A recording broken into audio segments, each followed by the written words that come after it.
Why can't we be friends? Why can't we be friends? Why can't we be friends? Oh, why can't we be friends? Why can't we be friends? Why can't we be friends? Oh. All right, what up? Welcome back to the Fake Friends podcast. We are on anniversary episode number 10. We made it. So if you've been listening since day one, welcome along this journey. What's going on, dude? Same old same, man. Episode 10. That's right. Here. Same old shit. I'm still feasting on Halloween candy. Wow. That's just living on the wild side. Oh, yeah. Feeling great. You know, just waiting for my beautiful new set podcast setup to come in so I can have a nice light. My face can look gorgeous. Can have a better camera so I don't have to do it off my iPad. You know, no big deal. The essentials in life. That's what happens when you get to episode 10. You upgrade a little bit. Upgrade a little bit, you know. As you can see, upgrading the wardrobe. Wearing a authentic Adidas hockey jersey, Golden Knights. Am I a Golden Knights fan? Maybe, maybe not. Maybe fuck yourself. But, hey, man, it looks sick. I'll tell you what. I own an Adidas authentic soccer jersey. That is the lightest thing. I don't even know how they make it, dude. It is so light, but the material is so comfortable. It's pretty amazing. I don't have any authentic Nike jerseys, but yeah, I will. The detail on this with like the gold is pretty, and the stitching, Yeah, shining. yeah, it's pretty remarkable considering it was only like $138. Oh. Not from China. Can you take it into the metaverse? No, and that's why I'm never going. But speaking of which, didn't you send me an article about Nike like cutting out a deal to like for like metaverse stuff or something? Trademarked like they trademarked all their brands and logos. Yep. But it's the real thing. I did watch the video that you told me about, and it's like some Matrix shit going on. Oh yeah, dude. I just now ironic part is I just bought my son a virtual reality Quest thing for his birthday, so I'm fully doing a good job there. I'm fully equipped to succumb to the metaverse, but you can like virtually train like hitting on that thing, which is actually what kind of really intrigued me. So really? Yeah, I'm gonna rejuvenate the career a little bit. Take some virtual ABs, see what that's like. But that metaverse video, that 2 hour long, however long it was, I didn't even watch the whole thing. I kind of like picked certain bits and pieces to peep, and it's creepy as shit. Scary, that's what it is. It's scary. I think it's scary. I feel like it's a slippery slope they're messing with there, man. Yep, just like everything else in life that people just seem to think that everything's fine and dandy until you're at a Travis Scott fucking blood sacrifice concert and you die.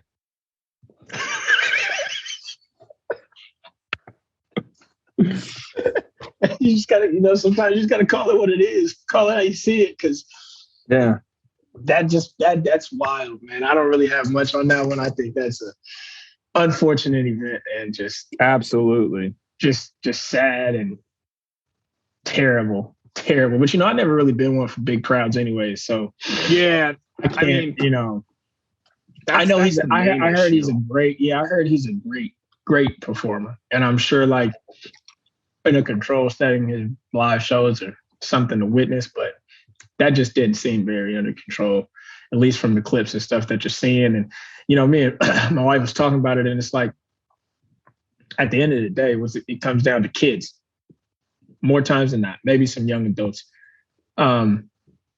just irresponsibly, stampeding to get to it for what?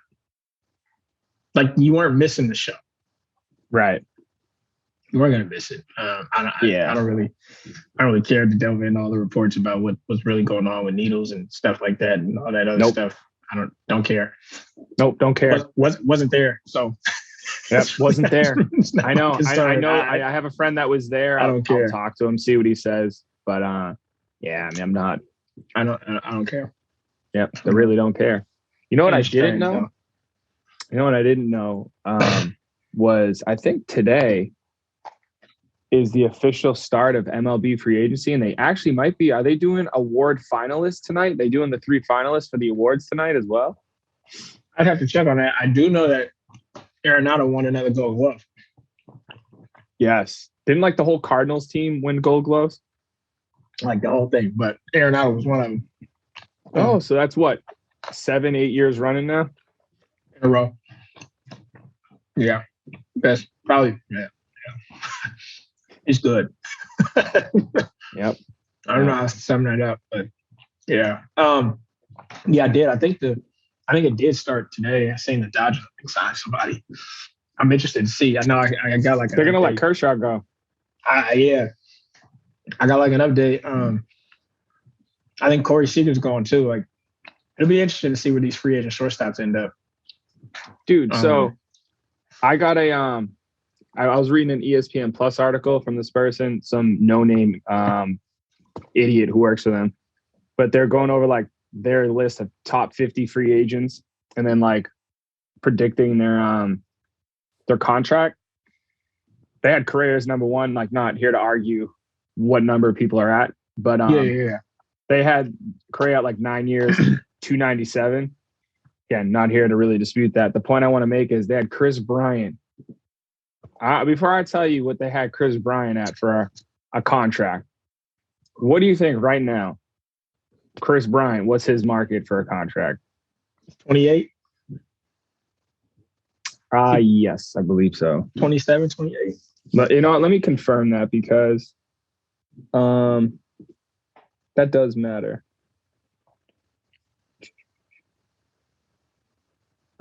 You got to be kidding me, dude. I have no luck. I'm pretty sure it's 28. My phone, of course. Every time you're live and you want to do something, things just don't work. That's the way of life. I want to answer this question with that information. No, hold on. Yeah, no, I got you right here. Chris Bryant is 30. Wow, we're 30. Wow. He's 30. We're the same age. We were born in the same year. He's 29. Yeah, he'll be 30. He'll be 30 in a couple months. With that, considering that he'll be 30, he's probably getting a 3 to 5 year deal for about 85 max. 3 years or 5 years? 3 to 5. Like, I could see a team settling on a 4-year, $75 million deal, somewhere in there. Wow. I could see that. Okay. I mean, I can understand that. I can understand that. This person had him getting 5 years, $90 million. Yeah. Yeah. I mean, it's 30. So what? Albert Pujols, Miguel Cabrera, A-Rod. You know what they were signing at 30? Different times. Just completely different time. And they're the reason why they're not getting those contracts anymore. Look what Albert Pujols did after. I mean, like, who wasn't worth it after 5 years into that? No, but here's my point I'm trying to make, because I'm not arguing your point or this person's point, but Kevin Gausman now, who literally only had one good year ever in his career, who I think is a good pitcher, 31, 5 years, 105. Bye. He's throwing. I know. Bye. He's throwing. It matters. I'm not disputing. I'm not disputing your perspective on it, because I don't disagree. I just understand from the business aspect. What are you going to get more out of for that?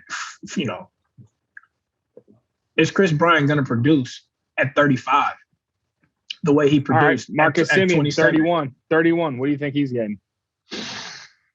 He's coming off an MVP year. He's 31, playing second base. He's probably getting like 4 years, $100 million.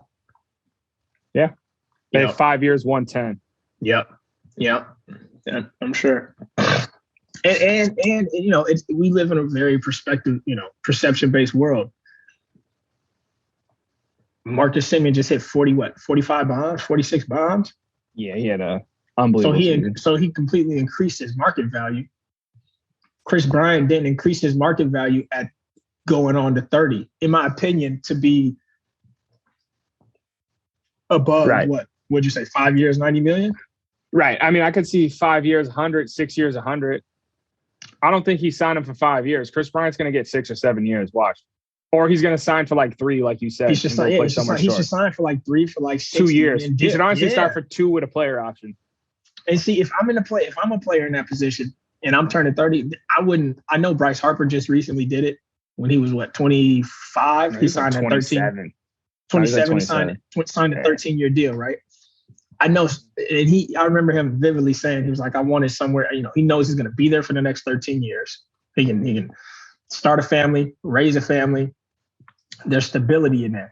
But if I got no kids and I'm in the big leagues and I'm, married and it's just me and my wife, or I'm single and I'm going on 30 and I'm going into my free agency, I'm not looking for a long-term deal.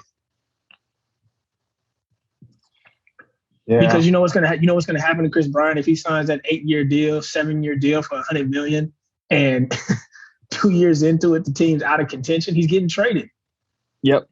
You know what I'm saying? So I'd rather be a free agent after those 2 years when I can decide where I want to go. Yeah. I didn't know. And you could look at it this way. Like, I forgot how old was JD when he signed with Boston.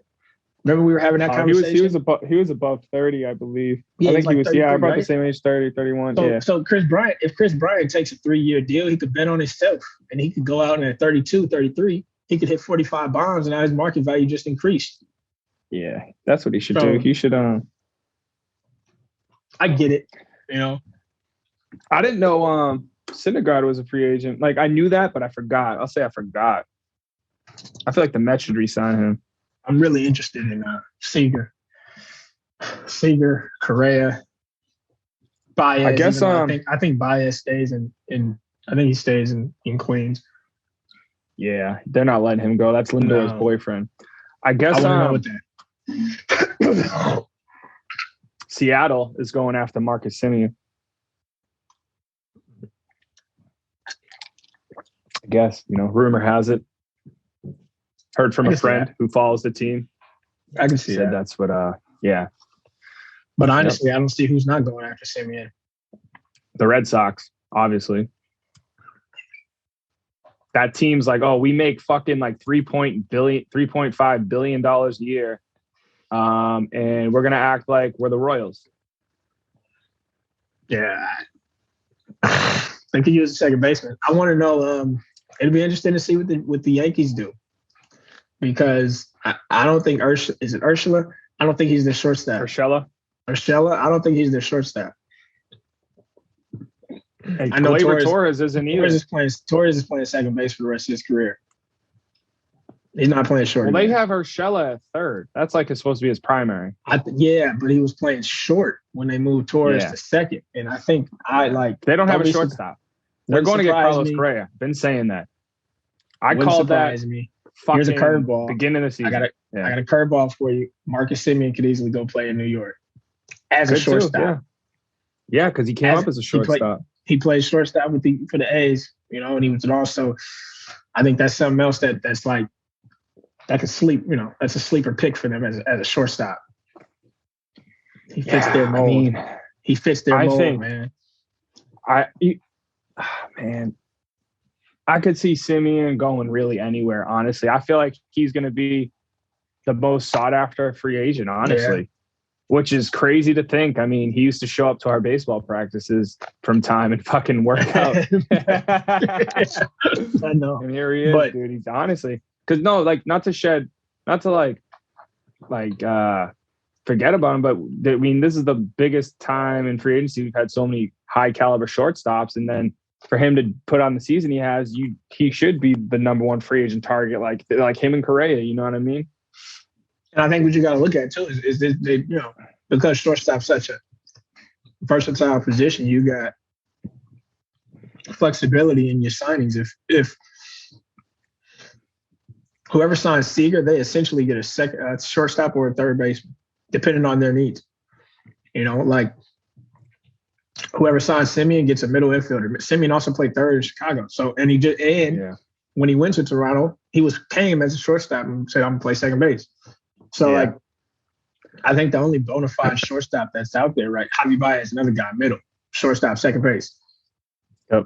The only guy that's really played short their whole career so far is Correa. It would be interesting to see if Correa's gonna he's gonna play short. I think Semien leaves Toronto. Even if he wanted to be there, I think he's gonna get paid a really good contract. And I don't know if Toronto pays him because they have guys in their system they can call up to bet on. But again, if he likes it there and they're not afraid to spend money. So we'll see. I'm not ruling them completely out, but I do anticipate him to move for sure. I think the Astros are absolutely making a big mistake if they don't sign Correa. But that should be their guy. And I do think whatever team is lucky enough to sign Trevor Story, they're going to get him at a discount because he didn't really help himself out. I was just looking up the other shortstop. I couldn't think of the other shortstop. Yeah. Trevor Story is going to go to a team. And someone's going to the Phillies. One of these shortstops is going to the Phillies. I know they have the Bryson Stott kid in their system, but I don't give a fuck about fucking prospects because you're unproven till you're proven. So Phillies need a shortstop. Phillies need a third baseman. I think someone's going to Philadelphia. It's very possible. I know they got Alec Bohm there, who I like, and I'm not giving up on, but Chris Bryant and Bryce, they're boys. Could always sign him, and figure it out. I wanted to pull this up so I didn't forget anybody. I wanted to see who the kind of certified or considered top free agents are. Yeah, Chris Bryant can easily go to Philly. Easily slide him right in there at third, and you can move him around. So, not saying you want to get majority of his games as a platoon guy, but if you needed to put him at first or like left or right field for a game, you can do it. But yeah, he should be locked in at third base. Sox probably re-signing Schwarber. They should. They'd be stupid. I mean, JD just opted back in, which I was surprised. So they're going to pay JD $19 million. I mean, they don't have a first Rizzo's baseman. A free agent. They need see, that's the thing. So the Red Sox don't have a first baseman or second baseman. Bobby Dahlbeck, he ended up playing pretty well for them. He got better, but he's naturally a third baseman. So they don't have a first baseman and a second baseman. They should be, because they're the Boston Red Sox, they should be trying to sign Freddie Freeman, Rizzo, and Semien or Correa or like some shortstop. You know what I'm trying to say? Like they should Baez, like maybe Baez for like a 1 or 2 year deal or something. Did Arenado maybe even Trevor Story, like you know what I mean? What's that? Did Arenado opt in? I'm assuming so. I feel like that would have been. I didn't see any news on it. Yeah, he would. If he was going to break his contract, I feel like we would have saw that. Yeah, I mean, you're right. The Phillies definitely could easily. I know the Bohm kid. The Bohm kid is. He's what? 21, 22, maybe 23. No, he came out of college. I think he's like early 20s. He's a baby. Yeah, he's a early baby. 20s. You're right. The Phillies need a shortstop probably more than anything. But I could see Bryant going there. Me too. Considering the Sox don't, like you said, they don't spend money, but they're not spending money anymore. They're not spending money anymore. Contend. I don't see the Giants, signing the Giants, signing Chris Bryant again. No, I don't either. Nah, I don't. I just don't see that happening. You raise your hand. I will here. say, when it comes to the Phillies, the pitcher there, Zach Wheeler, he's a free agent, so it'll be interesting to see. I think keeping him is more of a priority than signing a position player, but I don't know. And one more thing about this free agency, I didn't mean to harp on this for too long, but the collective bargaining agreement, I want to say, ends December 1st, and then the players are getting locked out. So it'll be interesting to see if anyone's early to jump and sign that contract, I can still hear you. Yeah. I think that like I said, the Yanks are the team to kind of watch what they're going to do because of the positions that they need. Yeah, I think the Yankees really need a lot. You know, Hang on. they need a shortstop. I think they're going to have to shake up some of their roster to make room for this contract, but they also need pitching. They have no pitching. So They don't have I don't know what the but Robbie Ray's out there. I mean, signing him maybe for cheap, but Robbie Ray's out there. I'm a Stanton fan. I know that Stanton's very polar. People either love him or hate him. They're probably gonna have to trade Stanton because of that contract. In all honesty, Think so? Yeah. And trade him for who? Nothing. Give him away because if you're going to sign a shortstop, but nothing, because if you're going to sign a shortstop and you need pitching, you're going to have to dump that contract.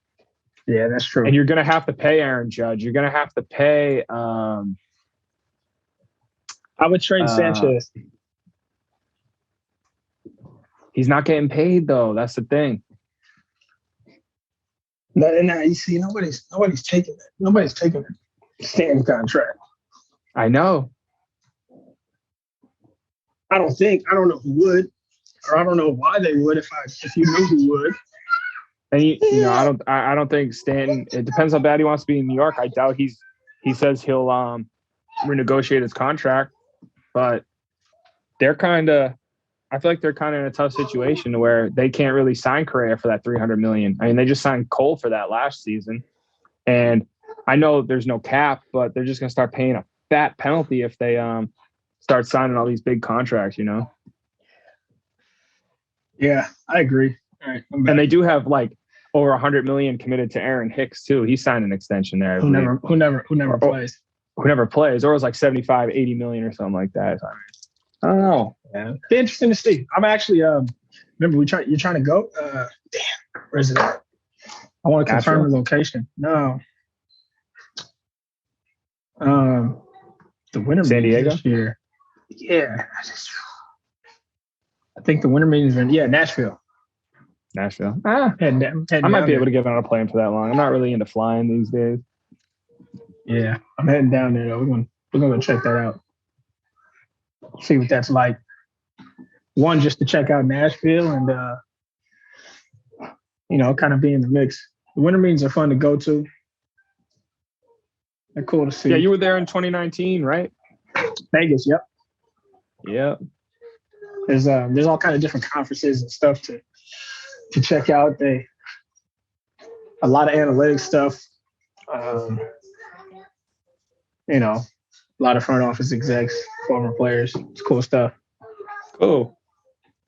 That's cool. But speaking of that, speaking of free agency, that kind of the purpose why we hopped on here today. And markets, trading cards, players cards markets will kind of increase, decrease, predicated on, this free agency for some baseball guys, basketball, of course. One thing I wanted to ask you, since I know you're really heavily into it too, is football cards, and the market for who's hot now in football, rather than kind of a more nostalgic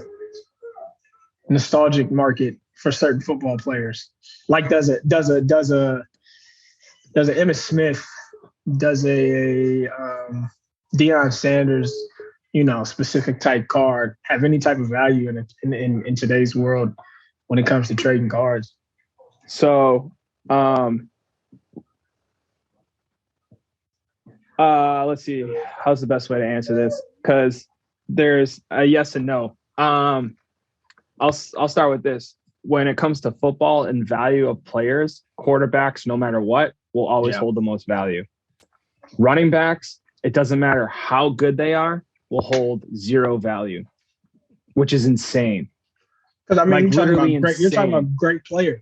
Now, hold on, because I do need to say this. Yeah, so when it does come to the legends and the Hall of Famers, it becomes a little different when you do get into graded cards that are 10s and some 9s, like Barry Sanders, Topps rookie in a 10, a PSA 10 goes for a couple $100. It still holds great value, but just with modern cards with running backs, dude, you can get a graded Zeke Elliott, very affordable. I haven't looked at his market as of like right now, but I'm sure you could get like a PSA 9 for like fucking $30 or something, $40 like rated. You know what I mean? It's pretty crazy. And now even ungraded, dude, you can get for like $20 ungraded, a decent condition. You could get a nice rookie card. Wide receivers hold a little bit better value over time. If they pan out to be more of like a Hall of Fame career path, excuse me, they'll definitely hold really good value. Like Moss cards hold solid value for sure. Jerry Rice is like certain players. Yeah. You look at you mentioned Dion. I'm not super familiar with his market. I never really looked at it. I mentioned him because not just because of his career, but because he's he's a lot more prominent now. Also with his role in. I'll tell you what, I have seen in it just speaking on like PSA graded cards. I've seen his like 9s you can get for like in the 20s, low 30s, and again, you're talking Hall of Famer Dion. That's cheap. That's so cheap. So quarterbacks, past, present, future will always be the moneymaker for football. But which is cool is though, if one of your favorite players, like collecting cards doesn't always have to be about the investment or the money value, because let's say you're someone who loves football cards and running backs, or your favorite player is a running back.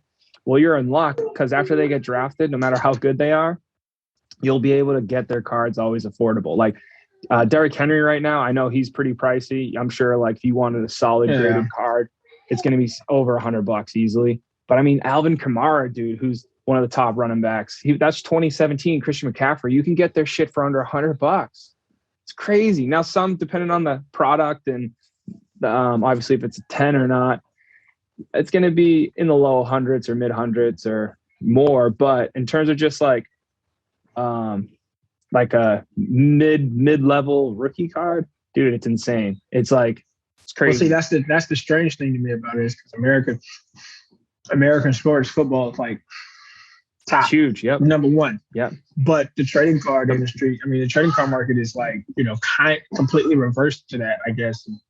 Mm-hmm. That's something that kind of surprises me. Like Frank Gore is a future Hall of Famer. He has no card market. Now, granted, again, some of his cards that have autos and the product will be more expensive. But if you could just go get like I want to say he was a rookie in 2004, maybe 2001 or 4, or 2003, somewhere in like early 2000s. Yeah. His tops fucking flagship rookie, dude, you could get raw for like less than $10, and then graded like a 9, maybe 20 to 30 or something. And like someone will say, well, don't you always want a 9? And it's a 10. It's like, yeah, I mean, depends on the thing, what you're buying it for. If you're buying it for a future like sale for an investment, yeah, maybe you do want that 10. But I mean, if you just want to collect a card, I mean, at the end of the day, depending on the grading service, whether it's Beckett, BGS, PSA, or SGC, which are like, I feel like the main popular ones. There's some other good companies that are trying to make a name for themselves, but you're really not telling the difference, even though there is, more specifically with PSA, you can see a lot of 9s that look like 10s and a lot of 10s that look like 9s. So if you're just looking for collecting, and you might as well, when you're buying PSA, buy a 9 all day. Now, if you can come up on an affordable 10 in your price range, cool, buy a 10. But, when I look to buy PSA slabs, I always start off with 9s because they literally look just as good as a 10. Beckett, because they do have that mid-grade between 9 and 10. They have the 9.5, and same with SGC. Usually you go for that one. You can get a good price on 9.5s. And the SGC market for resale does sell less than like those other two companies would, PSA and Beckett. But that's just because people don't buy them as much, simply because of when the market boomed in like late 2018 into 2019, a lot of new people got in and they saw a lot of like people just pumping PSA to be like, oh, if you don't have a PSA slab graded card, then it's not like of value. But they're a good company too. They grade fairly and consistently. So I even think even having like a 9, which might not hold a ton of value in the SGC, depending on the card, modern, not so much. But vintage, they hold up well with their value. Yeah, it's crazy. It's crazy how the card market doesn't correlate to the current sports market all the time. You know, you could have and more player, especially in football, and all three, and all you know, I know in all sports, and all like you know, it's crazy. So it's like you could have a hot rookie, or someone just has a great rookie season. Yeah, that card's gonna do well more often than not. But then the next season, even if that player consistently stays good, doesn't guarantee that market in that card is going to stay with it. It can drop off because there's a new hot rookie, or people are just always chasing rookie cards. But I think you can get a lot of affordable prices on rookie cards the following year, no matter how good that player is, for sure. Seems very volatile. Oh, it is. It's volatile as the crypto market. I got some slabs with me right now. You know, trying to make some sales on eBay. Yeah. So, for instance, you know, like this Juan Soto PSA 10 at one point. I don't even know if the camera's going to pick this up, but there it is. There it is. That card right there was once. It's the 2018 update. Excuse me. That card right there was once like a $350 card. You know, right now I think you can get it for like $120, $130 in a 10. And see, what I question real quick that is this is another Topps card within the Heritage design. It's a Juan Soto PSA 10. I bought that for $80 about like 10 days ago, and that card was like, again, like I don't know the peak of it, but a couple $100 card at one point.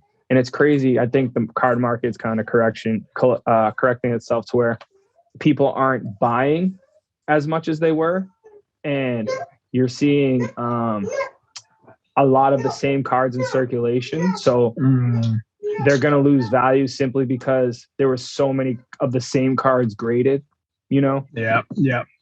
Everybody was looking for the hot LaMelo card, or the Jordan rookie card, or the Giannis card. Right. Yep. But that's why I think if you have if you got an inventory of cards that are, like you said, not in circulation, you got the ability to kind of set the market value. And all it takes is, honestly, in my opinion, a month. Let an athlete in a sport have a good month. And that card value is going to increase. You know, he has a good year, and you got an athlete that's not in circulation. You set the market value on it. Yeah, no, really strange. That's true too. So, like for me personally, I really started, I guess, collecting in 2017. I don't mind having like a base rookie, like just a standard rookie card of a player. But when I'm looking to get something of a player, if I already have the base or I don't or not, I try to get like a variation of it, whether it's like a shorter printed card or something to make it unique. So it's just not the, you know, basic card. Like this Juan Soto, this is like the basic, you know, card for that set. It's just, there's no variation to it. There's nothing special about it. Whereas, you know, here, like this Tua from this product is numbered to 399. So it has a shorter print run. So it adds more value to it. Yeah. You know, let's see. I know I have. So like this Pete Alonso, even though it's in a 9, it's called a refractor. It has like a shine to it because it's like a chrome card. So it has this like shine to it. That means it's printed shorter than the basic card that wouldn't have the shine to it. So even though it's a 9, this will sell more than a standard Pete Alonso Chrome 9. So something like that. Like I went ahead and like probably a few months ago, there's this product called Optic from Panini, and so it's Panini Donruss Optic. And in 2016 was the first year they made these Chrome cards. Was the first year for this set. So I went ahead and just bought, they call their refractors hollows. I went ahead and bought Russell Wilson, future Hall of Famer. Rob Gronkowski, future Hall of Famer. Julio Jones, future Hall of Famer. Larry Fitzgerald, future Hall of Famer. Drew Brees, future Hall of Famer. And Aaron Rodgers, future Hall of Famer. The only one I don't have is Brady, just because his 9 is more pricey than theirs. Dude, I got these from, ready? $20 to $30. All these. In between $20 and $30. That's insane. Russell Wilson, Aaron Rodgers, definitely. They're all future Hall of Famers. Yep. And because these are first-year printed cards for this set, I mean, who knows? As they continue to have Hall of Fame careers, who knows what happens to the value of those cards? They can only go up, though. So it's like that $20, $30 investment can flip you $100, you know? It's pretty crazy. Yeah, like you said, you know, when you look at like a player, and it's kind of corrected itself too. When it was, you know, when everybody was sitting at home last year, people were looking for things to kind of, I guess, be excited about or feel like they were in the new of or in the, you know, a part of. And it was, the trading card market was really booming then. And now it's kind of like a really, you know, kind of like what we were talking about with sneakers.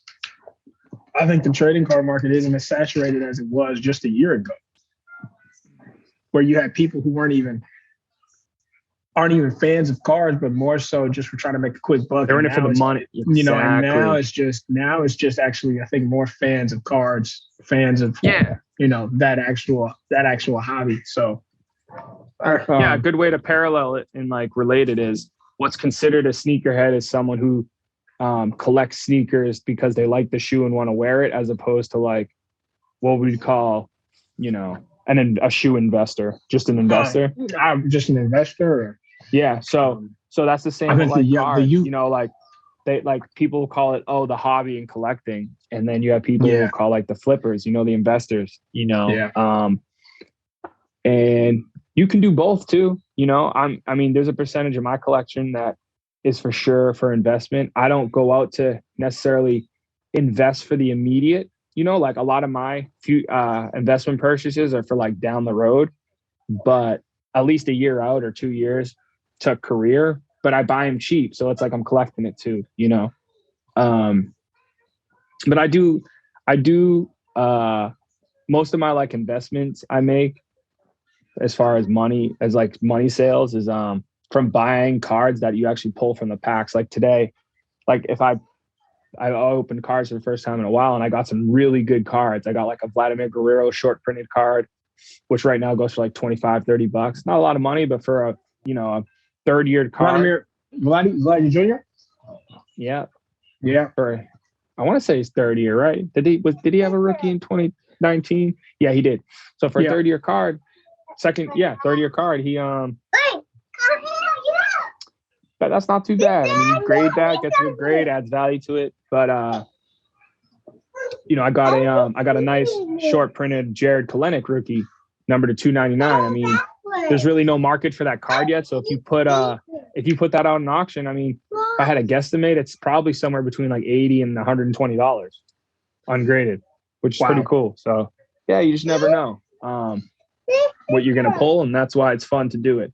Because if you do happen to pull something valuable, you can choose to sell it.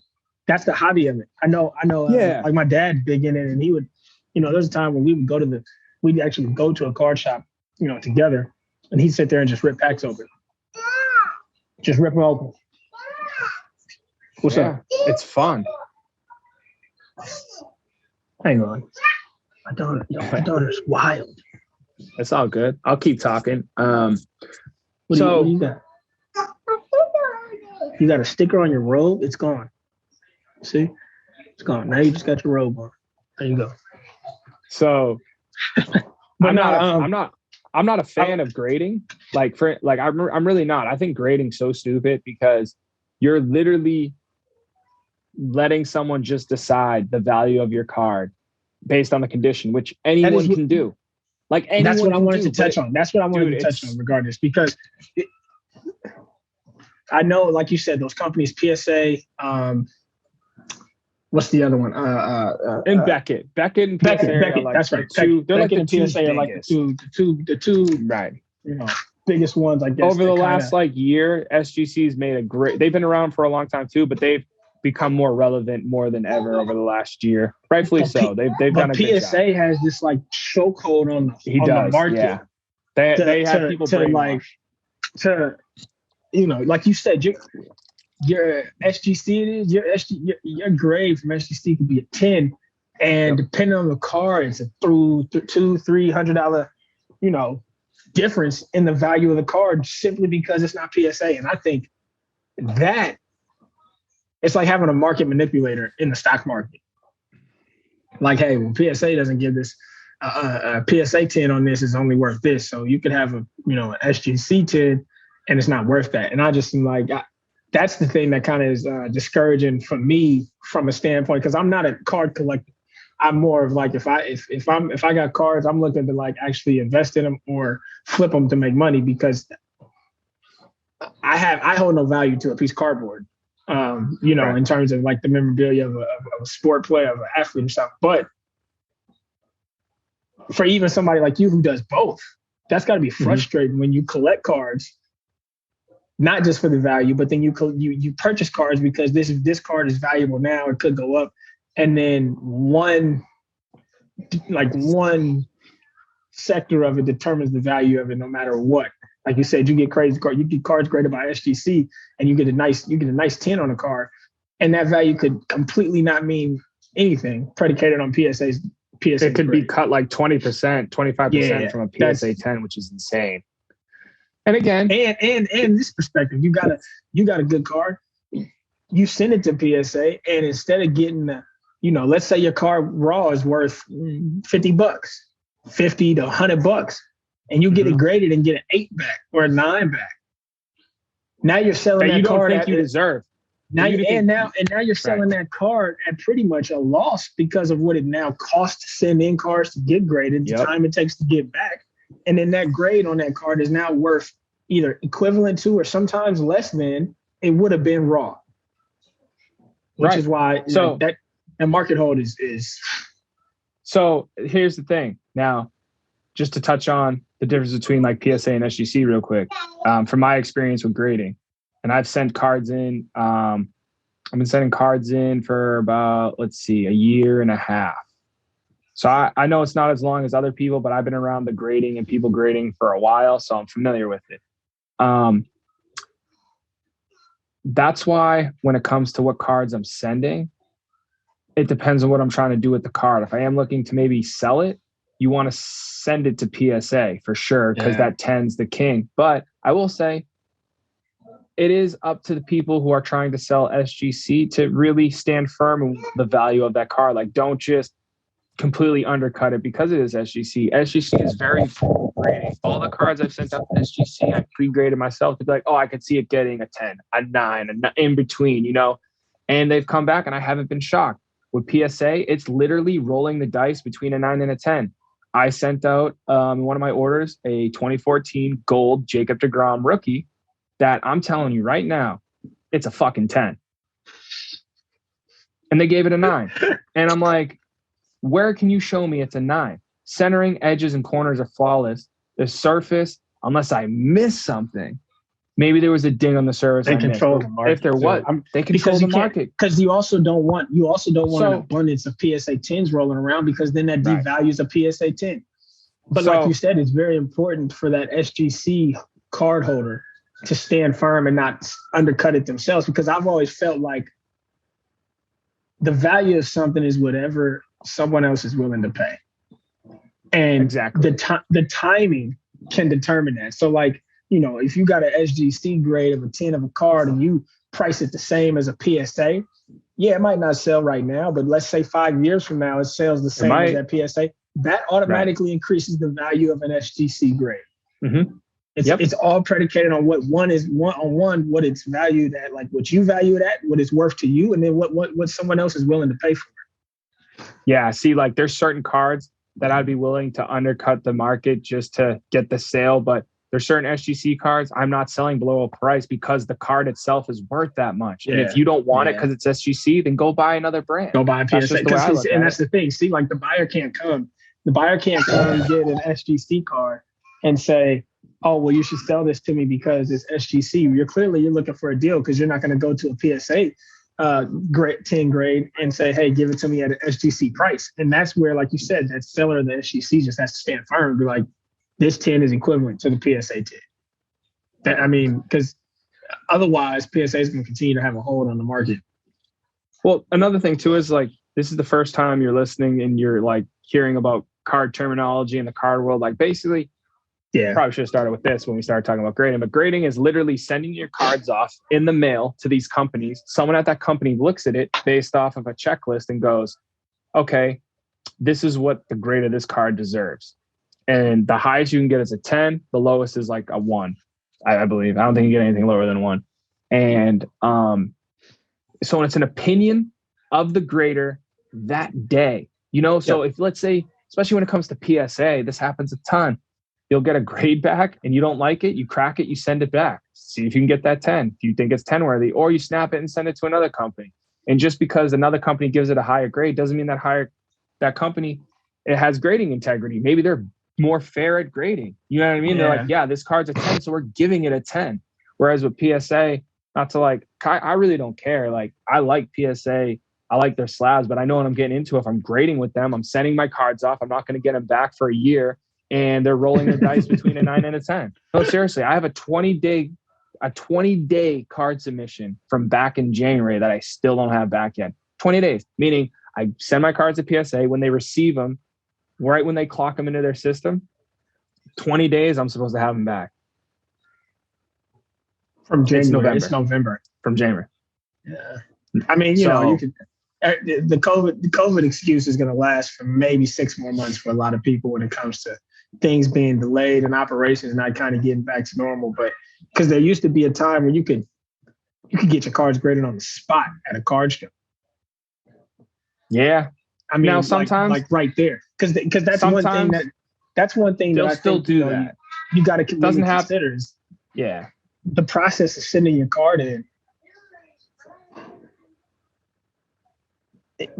You're putting the fate in, like you said, whoever's grading that day on your card, you know, as opposed to being there, getting it back that same very day, and there not being a chance of anything happening to that card. You know what I'm saying? And the only reason I think that matters is because we're talking about something tangible that does hold a lot of value that somebody else is determining how valuable it is. And sometimes life-changing. We're talking life-changing figures. Life-changing figures, like depending on the card. For example, if when Pokemon, and I think it's still kind of booming, if you had a first edition like Charizard, right? PSA was probably getting hundreds of those. Because I want to say a 10 was worth like 8 G's. There are people who had like 10 of those cards. Yeah. You know what I'm saying? And we're talking about cards that cost what, $1.99 for a pack that people collected. And so somebody think about a world where, or a time where if I had those Charizard cards, I had 10 of those Charizard cards and they sold for 8 G's and perfect 10s, and I could just walk down to PSA, hey, give me these grades. And I got out of those 10 cards, I got 7 10s and 3 9s. That's now my Charizard's just turned into 75 G's. You know, like that's the realistic situation when it comes to even not just the Pokemon, but the athlete, the sports cards, the hot rookie. Like, I mean, Giannis at one point, Jordan rookie cards, who we're talking people our parents' age probably have laying around in their garage. Yeah. I do think there's got to be some correction on. There's got to be some type of correction on PSA kind of controlling the value of the whole market. They control the value of the whole market. I know Beckett is fairly equivalent depending on the card. Like, I know just some cards are more sought after with a PSA grade and not a Beckett grade. You know what I'm saying? Like No, I want it graded by PSA, or I want to pick for my collection. I want it graded by. So like, I don't know how you balance it out, but they got a complete chokehold on the whole value of the market, and I think that's kind of unfair for everyone involved. The person who wants, maybe it's only unfair to the flipper, the guy who's flipping the cards, the person who's flipping the cards. The people who collect it, like I said, when we were talking about sneakers, true sneakerheads buy shoes because they have some type of significance to them. The grade doesn't matter. So if you're just collecting cards because it's a hobby and you got a hobby for that player, it doesn't matter who graded it. Like you can get an SGC 10 and be like, this card is perfect because that's what I do. Exactly. That's what I'll do. Like if I'll look at a card, even if I have it raw, like or ungraded, same card, I'll look at the market and be like, okay, what can I afford in this card? Oh, the 10's that expensive. Okay, what's it in this brand? Or if I like the grading company, like I don't really buy Beckett, not for any reason other than I just don't really like their slab holder. I usually just try to buy for collecting SGC and PSA. I'm not opposed to owning it. I mean, my highest prized card is in a Beckett slab. Like especially when you get into like these junk wax errors, certain Hall of Fame cards in an 8 or a 7 are fucking expensive. So that's kind of like depending if that's like your market. Yeah, you're okay with like, 7's basically like for the most part a raw card. It's like, what a raw card would be like near mint, like an 8. There's nothing wrong with owning an 8, 8.5 if you get it with like PSA and 8.5. They rarely give them out, but you can get them. But yeah, there's nothing wrong. And that's why when it comes to collecting, why are you going to pay for a 10 premium if you're just looking to collect it? So I mean, why look at the condition of the card, buy the condition of the card, not the grade, Yeah, because I've like I said, I don't think the grade is for collectors. It's not. And and that's where PSA kind of has a hold on it because collectors want the card, in my opinion. And more so than the card, they want like sets, or they want, they want different series of a single player. Like I don't know. I could be wrong in that sense, but I do pay attention. I have my own, agenda when it comes to flipping cards and the cards that I have. And if you collect cards, like you said, why pay premium? Why pay the PSA 10 price for the card you want if you're buying it just to collect it? Doesn't make sense. But you gave them to. If that 10 is in reasonable value, then yeah, absolutely buy it. Part of the reason why I started getting into grading was just because you'll be able to get top price for your card with a good grade. So I was just kind of thinking, well, in order to future like in the future sell what I have in my collection, it's better to have it graded than not graded. That doesn't mean you still can't make strong sales on ungraded cards, but it's just better for like online sales to where this grading company has said, yes, this is an 8 or 9 or a 10 or whatever the grade is. And now the buyer can't say, oh, this is damaged or it's not you know what I mean? So it does help for that. And I think that's the very positive thing with grading is, what you're buying. There's no funny business. That's true. Yep.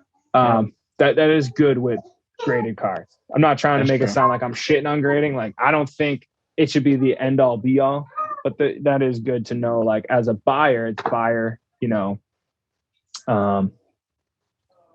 a good peace of mind to know like, hey, this doesn't have like a hidden scratch mark on it that I couldn't see in the eBay photo or whatever it may be. Because even though when you're still collecting, you don't want to buy like a janky ass card. For the most part, if you're buying pristine. If you're buying a raw card off eBay, chances are you're not getting a gem mint condition card. You never know. I've graded cards from eBay sales and gotten 10s a lot. People, just because it's not graded doesn't mean they're selling you trash. You know what I mean? There is some trust factor you gotta have there. Absolutely. Yeah.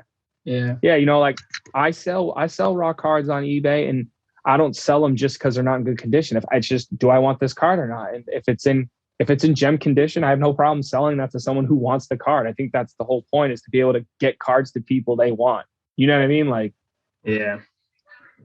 That's the whole point of the hobby. That's true. Right? The hobby. That's help what I people mean. get the cards they want. I will say with kind of the correction of it and the hype dying down, I don't think you have as much worry or concern. You're not as weary of buying, say, raw cards online because, I think people that reside there now are in it for just the hobby. Oh, dude. Yeah. So, speaking of which, I actually bought 2 raw cards recently off eBay. I haven't looked over the surfaces, but one of them was a Topps Chrome refractor of Jazz Chisholm. I got it for like $5, dude. That is an absolute steal. Now, whether I grade that or not in the future, I still got a Jazz Chisholm refractor for a fucking steal. I just bought a Chrome pack today. One Chrome pack for $14 in some change. It was it was like $14.75 for one pack. I bought the card I wanted for $5. So that's a win. You know what I mean? But it is fun to open. Opening cards is fun. I can't hate on that. But it's expensive. It's not as cheap as it used to be. 2017, man, there's products. I was spending so much money because it was so affordable. You could buy this like Chrome boxes for like $90 and now they're like $300. It was crazy. Straight crazy, dude. But I think you're seeing it start to dip a bit where it's not going to be as expensive as it was. It'll be a little more expensive than it was a few years ago, but it'll be a more affordable to at least buy some packs. Because honestly, I think the best thing to do in the card game, if you're really looking to make money and you don't own cards, I would say don't buy the card, buy the box. If you can afford the box to sit on, dude, you want to talk about crazy numbers? Yeah, there's some crazy numbers for people paying the price for unopened boxes. Dude, Patrick Mahomes' year for football, dude. This product called Prism, Panini Prism for football in 2017. Yeah. I want to say at one point, not a case, which would be a number of hobby boxes. I want to say it was just like a hobby box. It was like $25,000 or something. See that? I don't know who's paying that. Yeah, I don't know who's paying that. Who's buying that? Right. But that's the value it has on it. So let's just say if that's what it's valued at and someone's willing to pay $10,000 on it, I mean, shit, you just spent literally like $200 and flipped that to 10 G's. Yeah, that's true. Like right now, I'll put it this way. I don't know how much. Let me look it up. I'll look it up on the secondary market because that's how you basically get products now is on the secondary market. I actually want to look this up because I know it's football, but I think this could be a good investment if you're into. Whoa, this looks weird.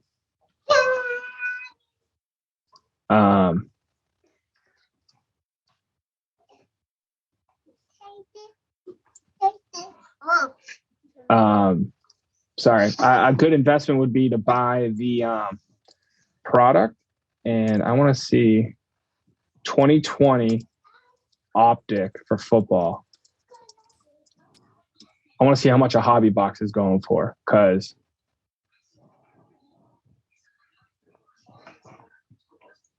it's got to be a couple $100, maybe more. Do they even have them for sale? We're talking about first off the line. No, dude, it's insane. I don't even know if they have them for sale anymore. I might have to go on. Okay, so you can't. Jesus Christ! Oh my God. Okay, so when this product came out last year, this was probably, if I had to guess, offshoot $250 to $400 maybe for the box. Right now, for secondary market a year later for this product, or I don't want to say a year later, but almost getting close to a year later, it's at $1,300 for one box. So a smart thing to do is if you have leverage, maybe buy the box and just not open it and sit on it. Yeah. You know what, dude? Yeah. Honestly, that's what I'm fucking doing right now. When Optic Football comes out for 2021, you're looking at quarterbacks like Mac Jones, Justin Fields, Trevor Lawrence. You buy that box, dude, and sit on it. Just keep it in a room with not a lot of light on it and like a room temperature room so the cars don't get damaged. You sell that box a year later, you could easily double to triple your you initially paid for it. And that goes to say, if you can get like some retail products, dude, if you could buy retail at like Target, which is insane, because what really messed up the card market was in 2020 when things got shut down and people had nothing to do, people started buying cards. And if you went to like Walgreens, Target, and other retail sellers that sell retail versions of cards, because the main products are called hobby, and there's different ratios and pack odds for what you get in the packs, and different things come in different hobby and retail, like different cards and autos and stuff. So, but the thing is about retail is you can still get good rookie cards for an affordable price and like short print. So a blaster box is typically around $20. So if you could buy, we'll say like 10 to 20 blasters of a blaster box, and for $20, and then a year later, that one blaster box goes from $20 to like $80, $100, $150. You have 10 of those, 20 of those, you just fucking made easy money. Yeah. You know, so I really think, honestly, and after just saying this all out loud, I'm probably gonna start collecting wax. I've said it, dude. In 2018, I told a kid I worked with, I said, dude, you want to make real money? Go. I wish I did this, dude. Go out, buy 2018 Topps Update. Go buy that and sit on that box for a year. Go buy 2 of them. Open one, sell the other. And that box at one point was like $400, and you could have got it for $70. So I think the thing to do is, if you have the leverage, it's no different than like stocks or crypto, whatever you're into, and you want to get into cards to make money, buy the wax, buy the box. Break them. You know, certain players you want to invest in, go for it. It's fun, and you can make really good money too, but players get hurt. Once they get hurt, if it's not good, I mean, you know, you can lose some money. So. Yeah. But hold on, I do want to see if they still sell this, dude, because this is gonna blow your mind. I want to look this up. And on the website I'm on is called Blowout Cards. It's not a porn site. It's literally what it's called. It's one of the better secondary markets for selling cards. Another popular one is like Dave and Adams and like Steel City Collectibles. But I want to see how much this is. Panini Prism Football. This shit's insane. I don't even know if they're still selling this. Yeah, dude, I wasn't lying about this shit. This is going to blow your mind. Oh my God. That is disgusting. Okay. Oh my God, dude. So again, this product called Prism Football. Yep. Very popular. Yep. A blaster box. So I'm going to break this down for you, because I was buying packs of this and I'm pissed. I never pulled a fucking Deshaun Watson or a Patrick Mahomes. I pulled some other good guys from this year, like Kamara, Christian McCaffrey. Blaster box, $19.99, Target, Walmart. Roll up there with a box of quarters, make your purchase. Yep. Right now, 2017 Prism Football Blaster. Now again, who's buying it? Who knows? $1,200.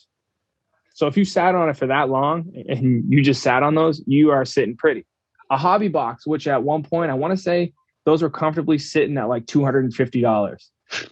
One hobby box, $13,000. These little rack packs that come with just 3 to 4 packs that are usually like $12, selling for $479. And this is because of the players that are guaranteed in that. The players. Yes. Not guaranteed. That's the crazy thing. Not guaranteed. See, I'm under the impression that the purpose of the price of these boxes unopened is so high is because they're coming in sets, and you know you're going to get this player in that year. Right. So here's the thing. Now I'm going to tell you the price of the case for this product. This is insane. So a case is a number of hobby boxes that come all at once. And if you're going to open up a case, you're going to be guaranteed to get multiple of a player. More, your odds are in your favor. I guess you never know, but the odds are in your favor. So if you're going to open up 12 boxes of Prism Football that year, you're probably hitting a Patrick Mahomes auto. There's a good chance. For 12 boxes, guaranteed 3 autos a box, it's $155,000 for this product. Again, who's paying for that? Great question. I don't even know if that's real. But what I'm trying to say is for people who are like, oh, I flip cards, dude. I go to card shows, man, and I move cards, and I'm fucking buying Michael Jordan rookies, Fleer, PSA 10. Suck a dick, dude. Fuck you. The real money's in the boxes, you know, and not always. That doesn't always guarantee that a box is going to go up, because what if there's a year where players are duds? That does happen. 2016 for football, like, again, there's really good players in it, but some of the products are at the time are affordable. Maybe it was like 2014 football, I forget. 2016 was still a good year, but you know, the best players are running backs that year, and like maybe besides that. Wasn't that the year Barkley was there too? Saquon 2018. Dude, you can look at Saquon's market. Dude, you can get Saquon cards for so cheap, dude. It's disgusting. He's a running back. Yeah, I think they running back. I think they wrote him off. So yeah, and he's been hurt. So he's not. I still think Christian McCaffrey's the as far as modern players goes. I don't know. Actually, Derrick Henry might have just took him over, but Christian McCaffrey usually holds the highest value in the running back market. Derrick Henry might have took him over. I haven't really compared their numbers before, but yeah, man. I mean, let's see if I can look this up. I would like to see if they have this for sale. It'd be interesting to see. Okay. I just want to get one though. One. I guess you could do the math. Okay, no, never mind. They do have them for sale. See, dude, if I listened to my own advice back in 2018 and sat on one box, at this point, chances are I would have sold it 2 years ago. But I remember these boxes, $70, $75, $80 for one of these boxes. In 2018, Topps update, flagship, nothing special about it. Traditional Topps design for that year, $1,000. That used to be at when it came out like $80. $1,000. I mean, you got Acuna's official rookie card in there. That's part of it. I want to say Ohtani does too. But again, shit, man, you get a product. I'm taking my own advice. You buy the box. Yeah, I was right you buy the boxes. I mean, because you can invest. No, I became a wax seller. Looking at these numbers, I'm becoming a wax seller. Buy some boxes and sit on them for a couple of years. You put $500. You put $500 into a stock for a couple of years. Yep. You put $500 start putting into products for a couple of years. Yep. You know, you put it into products. The only thing that I'm gonna start doing that.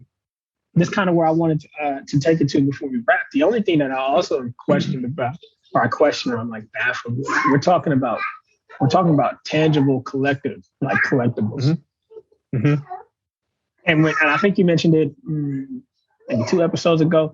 MLB just basically released the NFT version of cards. They started doing something, yeah. You know, and like, what happens to this market when that takes precedent? Because these companies are also like, it's going to be, I mean, I know you'll still tend to, I guess, a market if there's a market for it, but what happens when the tangible physical card has no value because the NFT is more sought after? You know, and I think we're on the brink of that starting, because especially once players, the thing about the NFT, I think it allows players to also kind of, I don't know, in certain, you know, bargaining agreements and whatnot, but it also allows individual players to kind of brand themselves through NFTs and their own memorabilia. Right. You know what I mean? And so if you're going to do it, probably do it now, because you can buy a couple boxes before the year's out or next year, and maybe sit on it for 3 years. And then maybe once the production of those boxes decreases, because NFTs are more, take precedent or prominent, that increases the value. I don't know. I think there's a flip side. I think there's a flip side to the point where physical, tangible things will also increase in value as NFTs are more sought after. It's kind of like certain vinyl at one point was very, very like vinyl records. Having certain vinyl records was a collectible thing because nobody produces them anymore. I don't know if that'll happen to ever happen to actual physical hard copy CDs, because you just get a stream MP3 now. But trading cards is something I think that's in a very transitional space with its market because of things like NFTs. Yeah, I think it's not going to happen right away. I think you really need majority of society to be on this metaverse for to see cards actually go away. I'm not going to say it's not possible. Anything's possible, but yeah, I think you'll see at some point some competition. But I think for the time being, card shows and cards are here to stay. But I do think NFTs are still new for so many people that even use technology. People don't even know what they are. Yeah. I just think maybe in 5 years you might see more of a competition. Maybe we'll see that. Like some kid might be like, "Oh, I have this instead of the actual card." Yeah, it's totally possible. But I think that alone will then even give the physical ones that much more copy because what a nostalgic. That's what I'm saying. That experience. That could also be a direct impact on the market in a positive way. Yeah. So we'll see. After having this conversation, I definitely just decided I'm doing it, dude. You bet your ass. As long as it's less than $500, I'm going to try to get my hands on a Panini 2020 Donruss football optic fucking box. And I'm sitting on that motherfucker for a year. And I'm banking on Mac Jones and Trevor Lawrence to ball the fuck out. Mac Jones has a chance. I'm banking on one of those. And even I know people don't like Zach Wilson, but that kid's good. All the quarterbacks, Justin Fields, all the quarterbacks have potential. They just need to get in the right system and build. So, yeah. And then, dude, if you can get basketball, though, dude, it's go. You want to basketball's where it's at. Basketball is where it's at. The players another dimension. And I think with basketball, you don't need. And here's what. Hold on. Let me say this. You don't need current players. Like I have a ton of basketball, and there's matter of fact, just from my own research, there's a market for players who have not played in 20 plus years, and basketball is always going to be like that because that is a sport that thrives on the marketability of their players, not the team. You know what I need you to do? You know what I need you to do for me is, because I know your dad's collection is huge. I've seen it. All the Michael Jordan cards, you need to put aside to me so I can buy from you.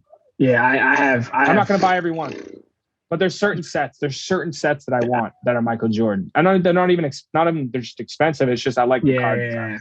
You know what I mean? So but no, dude. It's crazy. I'd still say baseball is probably the most popular sport when it comes to card collecting, but basketball has the most money, 100%. The most, absolutely. 100%. And that's no disrespect to football. Yeah, and that's no disrespect to football, baseball, and hockey because there's still tremendous sales in all those sports, and even soccer. Soccer has crazy sales. Messi, Ronaldo, Mbappe, Holland, the young Norwegian kid.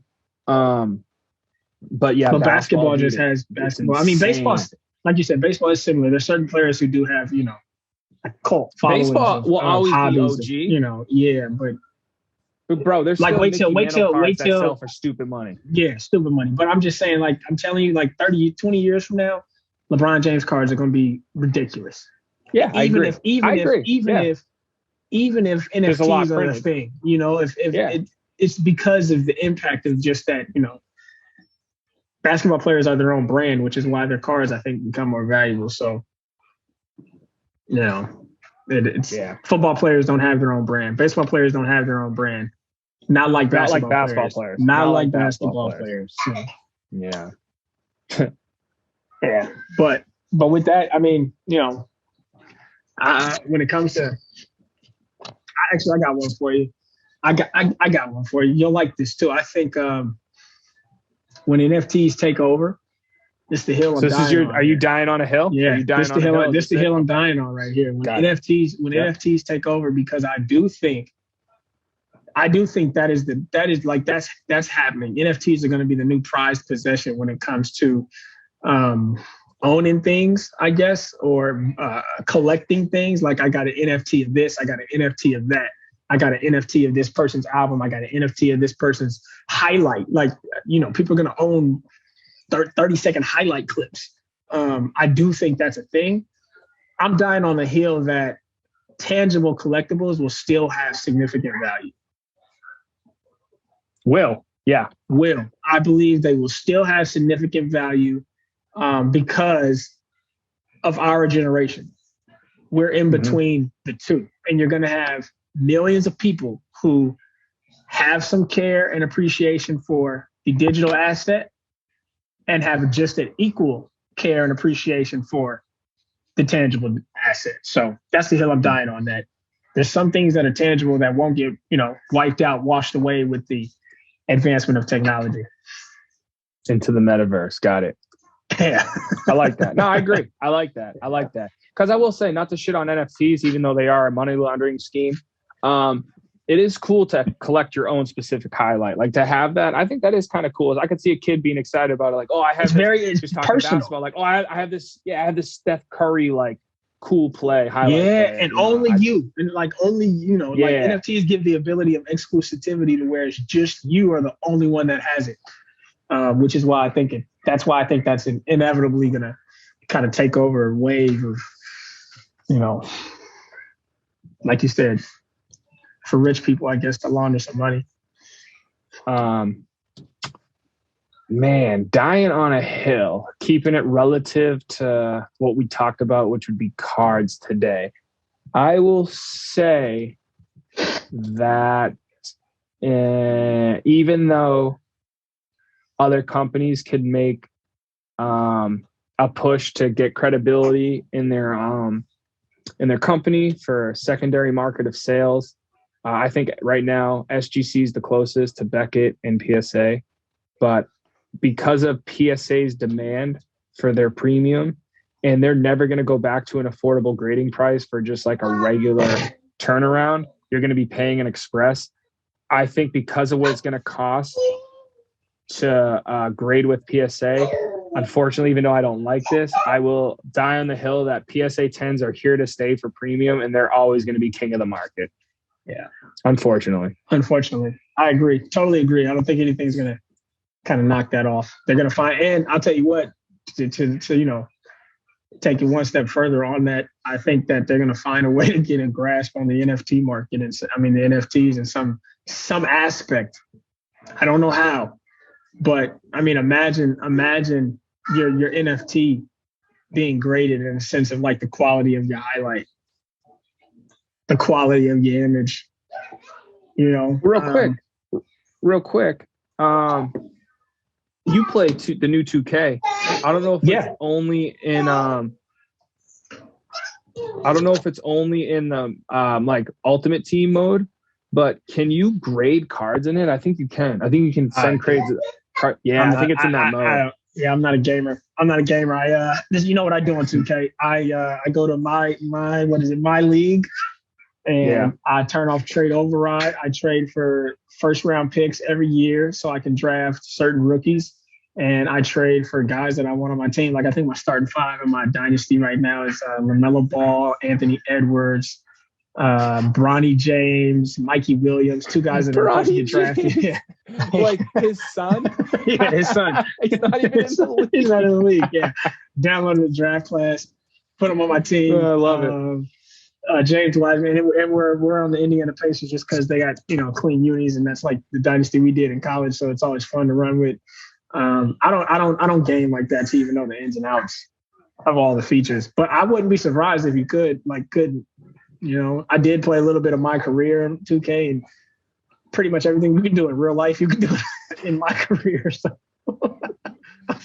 once upon a time, 10 years ago, me and you took the Houston Rockets to 17 NBA championships. So and we're honestly, nobody's going to believe this, but we're the reason Kawhi Leonard turned out to be the player he is. That's a fact. That's a fact. Yep. That's a fact. So, he was a rookie that year in that game. Leonard, you were like, hey, Kawhi Leonard's a stud. And he's like, all right, well, I did. We're making him a 99. We're making him really 99 everything. And he balled out on 2K. And ever since then, his career skyrocketed. I literally my reasons was, I was like, this kid's going to be good. I was like, his height and length, plus he went to an unpopular school, and he still wears cornrows in an unpopular time to wear cornrows. I was like, that alone means this kid's going to be a star. and we made him. He was a 99 everything on that Houston Rockets team. And So yeah. But it was fun, man. It was fun. Trading cards are good. Next time we get on here, we gotta add some people in. Oh no! I got close friends that know way more than me about cards. We'll definitely get them on here. They have cool collections. They've been to shows. They know a lot of people. They can talk. They can develop more on what we talked about. Hopefully next time on episode 11, we can start off the show by promoting things we do, such as music. Yeah, Strike 3 again. We do have an album out, Dark Days, Bright Nights, on all old habits die hard. On all streaming services. We are working on new music. We got some cool shit. More episodes will be recorded and put out hopefully on a regular basis. We'll still do once a week for sure. Hope we get twice a week. Working on it. More guests coming. Yep, more guests for sure. Get some new faces on here. Still want to talk about. Yep. We're still gonna have a Dark Knight versus a Joker versus Bane. Yeah, you know episode. what? Yeah, before we do that, we're gonna edit this clip here. We're gonna take we need to take a poll on who, like, the more popular villain. Who's your favorite villain in Batman, Joker or Bane? We're gonna poll that. We're gonna poll that before we do the episode, so that we can also kind of address that in the episode, because got some really good points to make on those two characters. And then, man, there's one last thing I wanted to say as far as episodes, talking, music stuff. Whatever. But I'm sure it'll come back to me. Yeah. But yeah, man, it's been good. Huh? It's been good. Until next time. Go Vegas Knights. Go Vegas Knights. All right. Later. Why can't we be friends? Why can't we be friends? Why can't we be friends?